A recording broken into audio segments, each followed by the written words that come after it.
사람이 만든 책보다 책이 만든 사람이 더 많습니다. 내비책방. 안녕하세요. 내비책방입니다.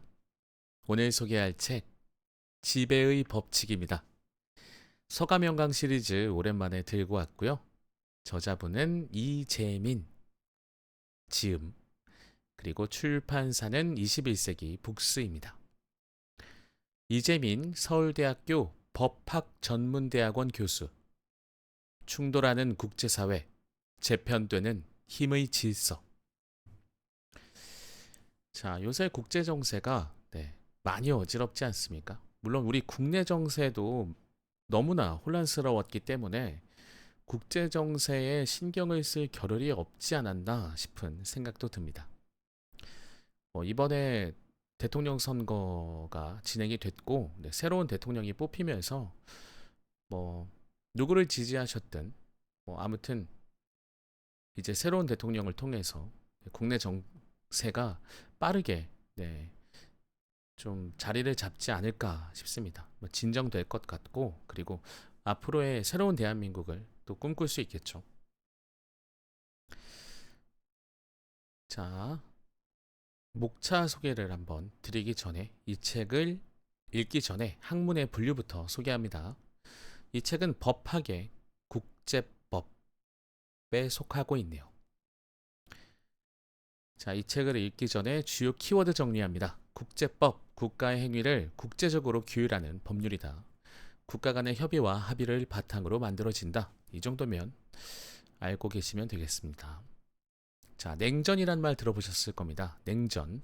무력을 동원해 충돌하는 전쟁 이외에 경제, 교역, 기술, 외교 등 여러 분야에서 다양한 방식으로 국가들이 서로 부딪히는 현상을 말한다. 그러니까 무력이 아닌 다른 여러 가지 분야를 통해서 뭔가 서로 경쟁하는 것을 말하는 겁니다. 신냉전 시대. 2000년대에 들어서 중국이 급격하게 성장하며 2015년에서 16년을 전후로 새롭게 시작된 주요국 간 진영 대결을 의미한다. 자, 처음에 냉전이란 말이 쓰였을 때는 아마 미국과 소련, 두 강대국 사이에서 벌어진 현상을 보고 냉전이라는 말을 썼을 것 같고요. 신냉전 시대는 중국과 미국이 대표적인 서로 대결하는 관계라고 보시면 되겠죠. 자, 베스트팔렌 조약. 1648년 30년 전쟁을 끝마치며 유럽 각국이 독일 정부 베스트팔렌 지역에서 맺은 평화 조약입니다. 자, 이 조약 이후에 국제 질서의 법적 토대로 이 조약 이후에 작동을 하게 된다고 합니다. 그리고 유럽에서 교황 중심의 중세 질서가 소멸하고 각각의 독립적인 주권 국가가 탄생하게 됐다고 해요. 1648년이면 까마득하게 옛날처럼 느껴지네요. 다음은 법률 전쟁입니다. 전쟁을 뜻하는 워페어에서 워 대신 low를 넣은 말이라고 합니다. 그래서 lawfare를 법률 전쟁이라고 합니다. 다시 말해서 무력 충돌이 아닌 규범 혹은 그 두 가지가 동시에 동원이 되어서 전개되는 국가 간 대립을 의미한다고 합니다. 네. 다음은 북극 이사회입니다. 북극 연안 국가들이 북극 환경 보호와 지속 가능한 발전이라는 목표를 달성하기 위해 1996년 구성한 협의체입니다. 자, 그 안에 포함된 국가라고 해야 될까요? 러시아, 노르웨이, 덴마크, 핀란드, 스웨덴, 캐나다, 미국, 아이슬란드 등 총 8개국으로 구성이 되었다고 하네요. 우리나라를 포함한 13개 국가가 옵서버로 참여하고 있다고 합니다. 오, 우리나라 많이 성장했죠. 너무 뿌듯하네요. 다음은 뉴스페이스입니다. 민간 기업들이 우주 산업에 참여하며 수익을 창출하는 민간 차원의 우주 개발을 의미한다고 합니다. 여러분들은 익히 알고 계시는 미국의 일론 머스크의 스페이스 X가 있겠고요. 이것뿐만 아니라 우리가 알게 모르게 다양한 민간 기업들이 이 우주 산업에 참여하고 있다고 해요. 네. 한국에서도 정부와 민간 기업이 협업하는 새로운 형태로 우주 산업을 계속 발전시키고 있다고 합니다. 자, 사일로 효과. 사일로는 곡식을 저장해두는 큰 탑 모양의 창고를 말합니다. 아마 미국 영화 같은 곳에서 종종 보셨을 것 같아요. 미국의 영화를 보다 보면 넓은 들판에 굉장히 커다란 창고가 이렇게 좀 높은 곳에 사다리를 통해서 올라갈 수 있는 곳에 위치하고 있는 뭐 그런 둥근 원형 형태의 창고를 볼 수가 있는데 뭐 그 안에 빠지기도 하고 그랬던 영화의 한 장면들이 기억이 나네요. 자, 국제기구의 사일로 효과란 국제기구별로 각각의 사일로가 따로 있다는 뜻이라고 합니다. 국제기구가 각각 별도의 성처럼 존재하며 서로 소통하지 않고 저마다의 장벽을 쌓고 있는 현상을 말한다고 해요. 이것은 뭐 국제기구, 뭐 결국엔 각각의 나라별로 뭔가 본인들의 이익을 위해서 지금 행동하고 있다라고 우리가 이해하면 되지 않을까 싶네요. 근데 나라뿐만 아니라 국제기구에서도 이러한 모습을 보여주고 있다고 하는 것 같습니다. 이제 자기들이 살아남기 위한 생존의 문제가 점점 극대화되면서 다른 어떤 것들을 생각하기보다는 본인에게, 자국에 혹은 나의 어떤 단체, 기구 안에 속해 있는 이것들에만 집중하고 뭔가 보호무역 같은 그런 정책을 계속해서 사용하게 되겠죠. 자, 이를 국제법에서는 전문적인 용어로 국제법의 파편화 현상이라 부르기도 한답니다. 이제는 내 생명, 내 생존이 가장 중요한 시대이기 때문에 참 갈수록 뭔가 국제사회에서는 엄청난 갈등들이 표면으로 올라올 것 같습니다. 우리나라는 이 대선이 시작되기 전까지 참 많은 갈등들이 올라와 있었죠. 다행스럽게도 저는 다행이라고 생각합니다만 어느 정도 지금 앞으로는 새로운 대한민국을 꿈꿔볼 수 있지 않을까 하는 생각을 합니다. 자, 목차 소개하겠습니다. 이 책을 읽기 전에 학문의 분류, 이 책을 읽기 전에 주요 키워드, 들어가는 글, 세계 질서를 알면 미래가 열린다. 일부, 세계를 뒤바꿀 신냉전의 서막, 분열하는 세계, 신냉전 2.0, 무기보다 강력한 규범의 대결, 법률 전쟁, 새로운 질서가 필요한 시대. 자, 각 부의 마지막에는 서가명강에서는 Q&A가 있습니다. 묻고 답하기 부분입니다. 2부, 선을 넘는 디지털 시대가 온다. 영과 일의 세계로 확장하는 국제 질서. 법보다 빠르게 발전하는 디지털 사회. 디지털, 국경의 정의를 묻다. 3부, 이제 세계는 극으로, 우주로 간다. 새로운 세계, 새로운 패권. 다시 시작된 우주 경쟁. 얼음 속에 감춰진 또 다른 기회. 4부, 위기를 기회로 바꾸는 대전환. 위기 속으로 가라앉는 국제사회. 각자 도생의 시대에서 살아남는 법. 자, 아까 그 사일로 효과를 말씀드리면서 생존, 생존을 또 제가 말씀을 드리면서 이 각자 도생이라는 말을 쓰고 싶었는데 갑자기 기억이 안 나더라고요. 우리는 각자 도생의 시대, 국제적인 사회 분위기 속에서 살고 있는 것 같습니다. 자, 하지만 대한민국은 똘똘 뭉쳐야죠. 갈등과 이념을 넘어서 새로운 화합과 통합의 장으로 나아가야 합니다. 갑자기 또 이렇게 얘기하니까 정치적인 사람은 아닙니다. 정치적인 사람이 아니라기보단 정치 쪽에 몸담고 있는 사람이 아니라는 말씀입니다. 정치에는 관심이 많습니다.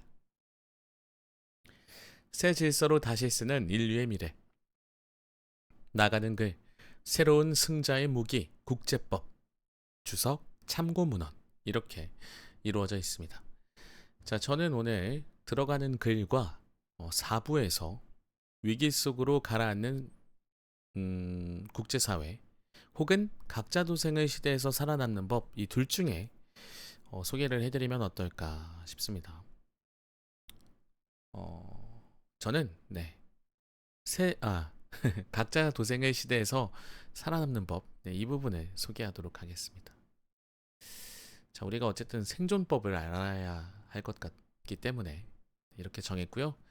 자, 그러면 들어가는 글 시작해 보도록 하겠습니다. 들어가는 글. 세계 질서를 알면 미래가 열린다. 우리는 일상생활에서 무심코 운전을 하고 자연스레 전화를 건다. 편의점에서 물건을 사고 카페에서 커피를 마신다. 기차와 버스를 타고 여행도 하고 맛있는 곳을 찾아 전국 방방곡곡을 찾아다닌다. 넷플릭스로 영화를 시청하고 네이버에서 최저가 상품을 검색한다. 이러한 일상은 어떻게 가능해진 걸까? 물론 이를 가능하게 한 기술적 발전이 그 출발점이다. 그 다음에는 이를 운용하기 위한 여러 규범이 정비되었기 때문이다. 자동차는 있지만 신호등과 운전 규범이 없다면 길거리는 엉망이 되고 만다. 자, 이 부분도 밑줄을 그어보겠습니다. 너무 좋은 말이네요. 새로운 것을 우리가 누리기 위해서는 그 새로운 것을 사용하기 위한 우리만의 약속, 규범이 있어야 합니다. AI가 대표적인 예가 될 수 있을 것 같습니다. 요새 어딜 가나 AI 하니까요. 계속 소개합니다. 철도와 도로에 대한 규범이 없다면 회사마다 제각각인 자동차와 기차를 만들 것이다. 편의점에서는 주인 마음대로 물건을 팔거나 팔지 않으며 카페에서도 주인 마음대로 일회용 컵을 쓰거나 쓰지 않고 냉난방 온도를 정할 것이다. 가만히 보면 우리 일상 대부분은 다양한 규범에 따라 움직이고 있다. 이미 만들어진 규범이 작동하며 우리를 도와주기도 하고 때로는 우리를 올가매기도 한다. 만약 마음에 들지 않는 규범이 있다면 어떻게 해야 할까? 다음번 선거에서 내 생각을 지지하는 사람을 국회에 보내 입법이나 법률 개정 작업을 하기를 기대해야 한다. 아니면 스스로 선거에 나서거나 공직에 나가 원하는 변화를 달성하기 위해 직접 노력할 수도 있을 것이다. 이런 메커니즘은 국제사회에서도 그대로 적용된다. 우리를 둘러싼 일상생활은 국내 규범뿐 아니라 국제 규범으로 정리되어 있다. 철도와 도로 규격이 국제적으로 통일되어 있지 않으면 기차와 자동차는 국경을 넘으면 멈춰야 한다. 비행기도 규격과 운항 기준이 들쭉날쭉하면 외국 공항에 착륙하기 어려울 것이다. 국제통신망을 연결하는 규범이 없다면 인터넷은 생각할 수도 없다. 우리나라에서 전화하면 미국에서 응답할 수 없을 것이고 그 반대도 마찬가지다. 그러고 보니까 그러네요. 네. 생각해보면 우리만의 방법과 우리만의 편리함을 내세워서 뭔가를 만들었다면 그냥 고립된 삶을 살 수밖에 없네요. 외국 사람이 한국에 오고 우리나라 사람들이 외국에 가는 것도 모두 규범에 따라 움직인다. 집을 나서 미국 뉴욕의 JFK 공항을 거쳐 호텔에 도착할 때까지, 그리고 그곳을 떠나 다시 집으로 돌아올 때까지는 철저하고 보이지 않는 톱니바퀴 같은 규범에 따라 모든 것이 작동한다. 개인적인 차원뿐 아니라 국가끼리의 관계에도 나름의 규범이 존재한다. A 국가가 B 국가에게 무엇을 요구할 수 있고 무엇을 요구할 수 없는지 나름의 정해진 규칙이 있다. 이런 규범을 통틀어 국제법이라고 한다. 국제사회가 밀접하게 연결되어 하나로 움직이면 움직일수록 규범의 역할은 중요하다. 특히 외국과 밀접하게 연결되어 외교도 하고 사업도 해야 하는 우리나라에게 이러한 규범, 국제법은 더욱 중요하다. 이는 국제법을 무작정 숭상하고 받들자는 뜻이 아니다. 이 규범을 정확하게 이해하고 장단점을 파악하고 있어야 우리가 직면하는 여러 문제에 효과적으로 대응할 수 있다는 의미다. 그런데 국제규범은 지금 큰 변화를 겪고 있다. 미중 분쟁과 신냉전 시대의 도래로 국가 간 갈등은 전례 없이 커지고 있다. 러시아, 우크라이나 전쟁이 이어지고 대만에서의 군사 충돌 문제도 점점 현실화되고 있다. 제2차 세계대전 직전으로 복귀한 듯한 분위기다. 또 지구 온난화로 인류 전체가 존립을 위협받게 되었다. 지난 2023년은 최근 50년 중 가장 온도가 높았던 한 해라고 한다. 대규모 재앙이 조만간 지구 사회를 덮칠 것이라는 경고가 이어지고 있다. 그리고 디지털 시대의 도래로 국경 없는 거래, 공부, 사업이 가능하게 되었다. 이렇다 보니 국경과 연관되어 발전해온 그간의 여러 규범이 이제는 현실과 들어맞지 않게 되었다. 한편으로 인류가 지구를 넘어 우주로 향하는 움직임이 가시화되었다. 그러나 어떻게 우주를 개발하고 관리하며 소유할지에 관해 아직 아무런 가이드라인이 없다. 이러한 분야에서 새로운 규범이 지금 요동치고 있다. 규범이 어떻게 도입되는지에 따라 국제사회의 다음 수백 년이 결정될 것이다. 그리고 그 틀에서 우리나라의 운명도 다시 결정될 것이다. 이 책에서는 국제규범이 어떻게 요동치고 있는지 살펴본다. 특히 앞서 말한 네 가지 분야에서 새로운 규범이 어떻게 논의되고 있는지 설명한다. 손흥민 선수와 김민재 선수가 세계적인 축구 스타가 되고 BTS와 블랙핑크가 세계적인 그룹이 되었다.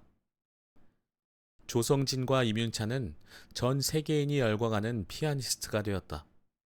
옛날 같으면 우리 젊은이들이 여러 분야에서 세계 최고 수준이 될 것이라고 쉽게 생각할 수 없었다. 앞으로는 더 많은 우리 젊은이들이 세계로 향할 것이다. 우리 젊은이들이 국제기구나 국제기업, 국제사회에 진출하기 위해서는 세계가 어떻게 조직되고 움직이는지 알아야 할 것이다. 이들을 작동하는 기본 규범을 이해해야 한다. 지금 우리 역량이면 우리나라가 더욱 성장에 머지않아 주요 선진국으로 자리 잡을 수 있을 것이다. G9 국가로의 진입 얘기도 솔솔 나오고 있다. 우리 국민과 기업들도 국제 경쟁을 통해 더욱 성장해 각 영역에서 세계 최고의 자리에 오를 수 있다. 다만 영어를 공부해 외국 사람과 소통하기 위해 노력하는 것처럼 국제 규범을 익혀 외국과 같은 기준에 따라 움직이고 소통하며 경쟁할 준비를 해야 한다. 앞으로 국제사회에서 살아갈 우리 개개인, 특히 젊은 세대가 국제 규범의 중요성을 알고 이를 적절히 활용하는데 이 책이 조그만 도움이 되었으면 한다. 2024년 3월 이재민. 자, 이제 본문에서 아까 말씀드렸던 부분을 소개해 보도록 하겠습니다. 응?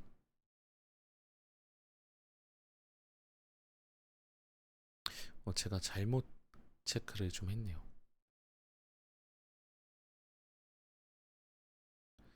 왜인진 모르겠는데 이상하다. 제가 이 책을 소개한 적이 있었나요? 네, 아니네요. 본문 소개합니다. 각자 도생의 시대에서 살아남는 법. 쓰나미처럼 몰려오는 재앙. 코로나19 바이러스 여파로 전 세계인이 위기의식을 느끼고 있는 지금, 지구 역시도 심각한 위기 상태다. 온난화가 현재 속도로 진행된다면 우리가 사는 지구는 엄청난 재앙을 피할 수 없을 것이다. 지금 빠르게 속도를 내고 있는 우주 개발은 일종의 지구 탈출 시나리오이기도 한 셈이다. 그렇다면 이렇게 눈앞에 닥친 지구의 재앙을 어떻게 극복할 것인지 그 이야기를 한번 해보려 한다. 2020년 1월부터 시작된 코로나 바이러스의 확산은 전례 없는 충격으로 국내외에서 기존 질서의 근간을 흔드는 비상사태였다. 우리가 받은 충격은 이후에도 오랜 기간 그대로 남을 것이다. 심리적 저항감이 강해져서 코로나 이전의 상태로 다시 돌아가기까지는 상당한 시간이 걸릴 것이다.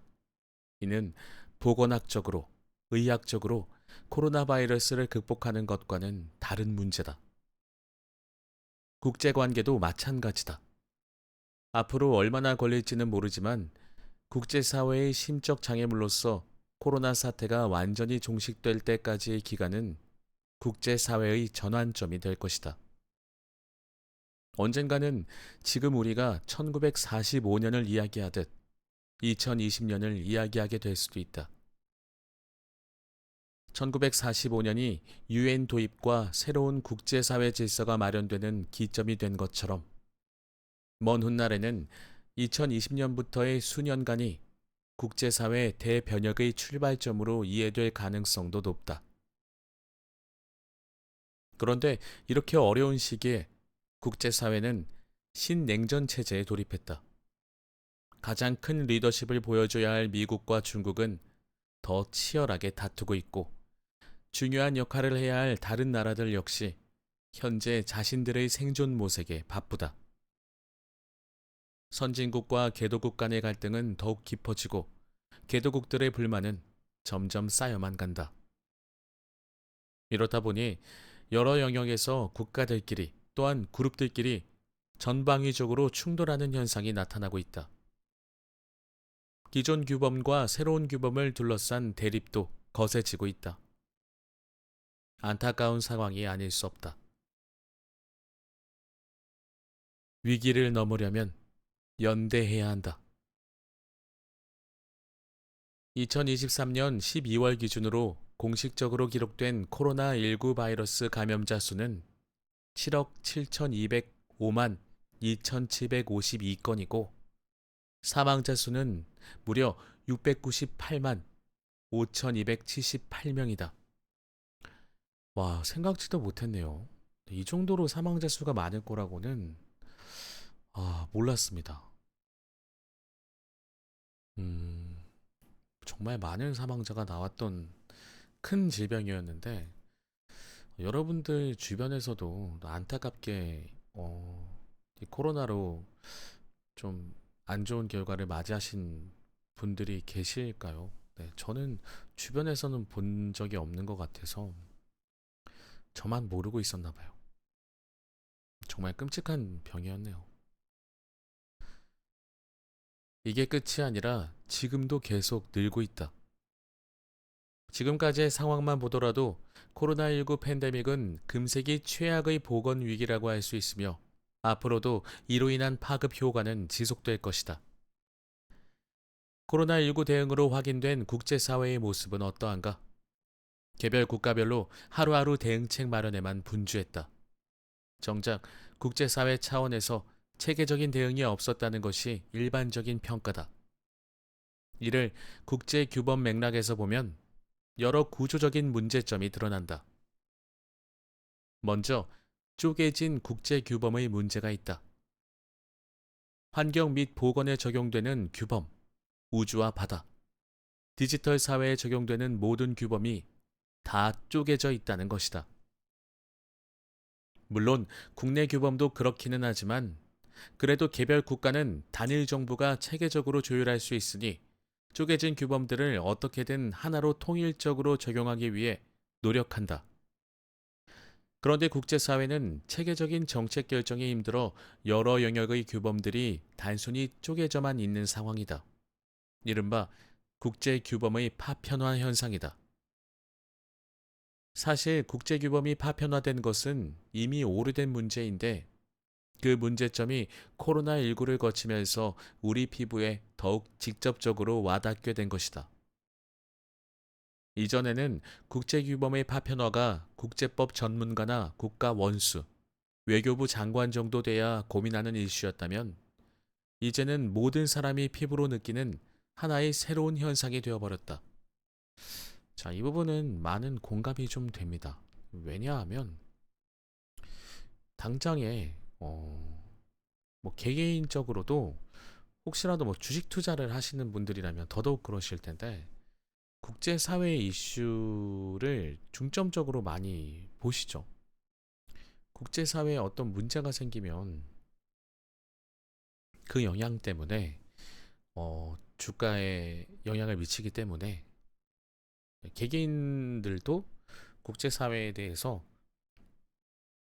관심이 많아진 상황이라고 보여집니다.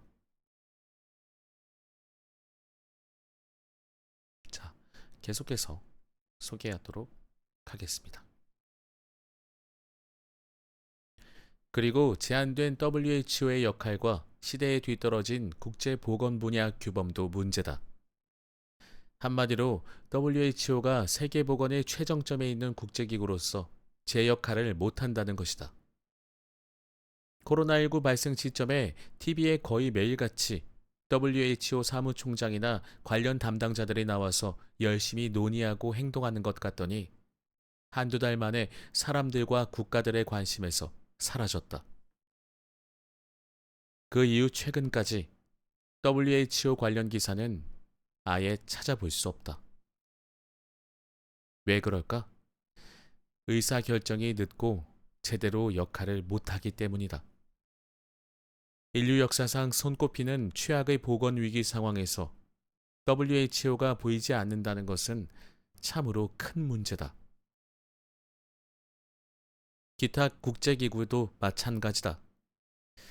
국제사회의 다자주의 체제가 와해될 위기에 처해 있는데도 WTO가 보이지 않는다. 코로나19 초기에 국제항공운송체제가 여러 가지 어려움에 처했는데 국제민간항공기구도 잘 보이지 않았다. 이렇듯 우리가 알고 있는 국제기구가 정작 필요할 때는 잘 보이지 않는다는 것이 지금의 큰 문제다. 이것은 물론 국제기구만의 책임이 아니다. 애초에 국제기구를 그렇게 만든 국제사회의 책임, 각 국가의 책임이다. 국제사회에 쓰나미가 몰려오거나 태풍이 치는 위급한 상황에서 체계적인 공동 대응을 하지 못하게 만든 국가들의 책임이다. 이것은 지금 우리 국제사회가 직면한 국제규범 측면에서의 심각한 문제다. 그렇다면 우리는 앞으로의 세계적인 보건 위기에 어떻게 대응할 것인가? 지금은 대대적인 체제 재정비가 필요한 시점이다. 시간이 걸리겠지만 이 작업은 지금 즉시 이루어져야 한다. 국제사회의 대재앙 위기를 극복하기 위해서는 모든 국가와 국제기구의 협력과 협조가 필요한데 그 협력과 협조를 제대로 이끌어내려면 체제와 규범이 제대로 작동해야 한다. 팬데믹 앞에서 비산하는 국제사회. 1969년에 WHO에서 처음 만들어진 세계보건규칙은 세계적인 감염병 위기 상황에 직면하여 더 높은 수준의 세계 보건 대응 체제를 달성하도록 고안된 것이다. WHO가 제정한 세계 보건 규칙은 지금까지 두 번에 걸쳐 개정되었으며 2005년에 가장 최근 개정이 있었기에 지금 적용되는 규범을 2005년 세계 보건 규칙이라고 부른다. 이름은 규칙이라고 되어 있으나 국제법상 조약에 해당한다. 법적 구속력이 있다. 세계 대부분의 국가가 참여하는 이 규칙은 현재 팬데믹에 대응하는 유일한 조약이다. 그런데 왜 2005년에 이 규칙이 개정되었을까? 2003년에 중증 급성 호흡기 증후군인 사스가 유행했다. 홍콩을 중심으로 확산했던 사스에 대응하기 위해 당시의 경험을 토대로 2005년에 국제보건규칙 개정이 있었는데 이때 개정된 규칙으로 2024년 지금의 사태를 해결한다는 것은 그야말로 어불성설이다. 사스와 코로나19는 모든 면에서 비교 대상이 되지 못한다. 2003년 당시 상황도 심각했지만 그때 제한적이었던 국제 감염병 경험을 토대로 개정된 세계 보건 규칙으로 규모와 범위가 너무나 다른 코로나 사태에 어찌 대응하겠는가? 아니나 다를까 이 규칙은 2020년 1월부터 시작된 코로나19 팬데믹에서 뚜렷한 성과를 내지 못했다. 그러니 팬데믹 상황에서 WHO 자체가 우리 시야에서 사라져버린 것이다. 그럼 지금은 누가 우리의 보건 문제를 다루고 있는가? 바로 대한민국 정부다. 미국은 미국 정부이고 중국은 중국 정부, 일본은 일본 정부. 이처럼 각각의 나라가 각자 도생하고 있는 설정이다. 국제사회가 함께 손발을 맞춰 움직여야 체계적인 대응이 되고 국제 감염병 통제가 가능할 텐데 세계 197개국이 전부 각각 움직이니 제대로 된 대응을 기대하기 힘들 수밖에 없다. 이처럼 내재적 한계가 분명하며 구조적 문제점을 제시하고 있는 것이 세계 보건 규칙이다. 그리고 이를 운용하는 WHO이다. 다른 국제기구도 처지는 비슷하다. 따라서 지금 우리에게는 국제사회의 여러 규범을 제대로 이해하는 일이 필요하다. 이들 규범을 제대로 이해하는 일은 상호 연관성과 체계성 등을 비롯해 이 모든 상황에 대한 입체적인 이해가 필요하다는 것을 코로나19 사태로 절감하게 되었다. 시대와 국경을 초월하여 연결된 규범. 잠시 지브롤터에 주목해보자. 이곳은 지중해의 끝자락, 스페인과 모로코 사이에 있는 조그마한 지역이다. 스페인과 모로코가 거의 맞닿을 듯 있는 해협이 지브롤터 해협이고 여기서 스페인 쪽 땅이 지브롤터다. 이 지역은 스페인 땅에 붙어 있지만 영국의 해외 영토로 영국의 통치를 받는 곳이다. 다시 시대를 거슬러 1701년으로 가보자. 1701년에 스페인 왕위 계승 전쟁이 있었다. 이 전쟁에서 누가 스페인 왕이 될 것인지를 두고 스페인 내부에 갈등이 있었고 유럽 주요국들은 각각 그중 한쪽을 지원하며 참전했다. 영국은 새로 스페인 왕이 된 쪽을 지원해서 결국 성공했다. 그 결과 영국은 1713년에 네덜란드 위트레흐트에서 체결한 위트레흐트 조약에 따라 지브롤터를 획득한다. 그러니까 이곳은 어언 300여 년간 영국 땅이었다. 그런데 예상치 못한 브렉시트로 인해 영국이 EU에서 떠나면서 지브롤터와 스페인 간에도 다시 국경이 생기게 된다. 그동안에도 물론 국경은 있었다. 그러나 영국과 스페인 모두 EU 회원국이다 보니 지브롤터가 영국 땅이건 스페인 땅이건 구별할 이유가 없었다. 하지만 지금은 브렉시트로 이곳이 영국 땅이라는 사실이 다시 한번 물리적으로 그리고 시각적으로 확인된 셈이다. 원래 스페인은 오랜 기간 지브롤터가 자신들 땅이므로 돌려달라는 주장을 계속했지만 영국이 이런 지하에 이를 거절했었다. EU 체제 내에서는 그간 이 분쟁이 잠잠해졌다가 브렉시트로 영국이 떠나게 되니 지브롤터 영유권 문제를 두고 영국과 스페인 간에 이견이 다시 분출되는 모습이다. 1713년의 조약과 2020년의 브렉시트 사이에는 300년의 시차가 있지만 결국 서로 밀접하게 연관되어 있다. EU 탈퇴가 지브롤터 문제로 이어질 것이라곤 영국도 미처 생각하지 못했을 것이다. 국가에 영향을 미치는 규범이라면 연쇄 고리를 통해서 다른 영역의 조약, 다른 영역의 국제관계에 순차적으로 영향을 초래할 수밖에 없다. 모든 국제규범은 상호 연결되어 있고 직접적이든 간접적이든 서로 영향을 주고받는다. 그러므로 어떤 사안을 볼 때 해당 규범만 봐서는 안 되고 그 규범과 연관된 다른 것들도 아울러 살펴보는 일이 중요하다. 그 대표적 사례로 지브롤터를 언급한 것이다. 얼마 전에는 영국 항공기가 지브롤터에 직항으로 취항한 것을 기념하는 장면이 화제가 된 적이 있는데 지브롤터 공항에서 소방차가 물을 뿌리며 런던발 여객기를 환영하는 모습이었다. 흔히 새로운 비행기가 도입되거나 새로운 노선이 열릴 때 공항에서는 이런 행사를 벌인다. 최근 개항한 영국과 지브롤터 간 직항 노선은 결국 브렉시트의 파급 효과다. 영국 입장에서는 지브롤터를 안전하게 관리하기 위해 영국과의 연결점을 늘려야 한다. 그래서 지브롤터의 영국인 거주를 늘리고 영국과의 항공편도 늘리는 일이 필요한 것이다. 반대로 스페인은 지브롤터를 어떻게든 자국의 경제적 영향권 아래 묶어두기 위해 다양한 시도를 할 것이다. 앞으로 영국과의 접촉점이 어떻게 늘어날지, 그리고 이에 대해 스페인은 어떻게 반응할지 귀추가 주목된다. 이거 좀 재밌네요. 음, 지브롤터. 네, 지브롤터. 어디에 있지? 자, 아무튼 오늘의 책 지배의 법칙은 여기까지 소개해 드리도록 하겠습니다. 지금도 국제사회, 국제정세가 굉장히 혼란스럽습니다.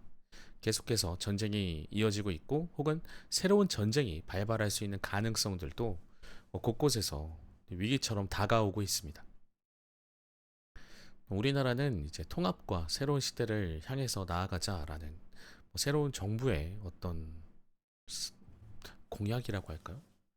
네, 그런 거에 맞춰서 좀 빨리 좀 국내 정세부터 좀 안정화시키고 국제 정세에 잘 대응하는 그런 모습을 보였으면 합니다.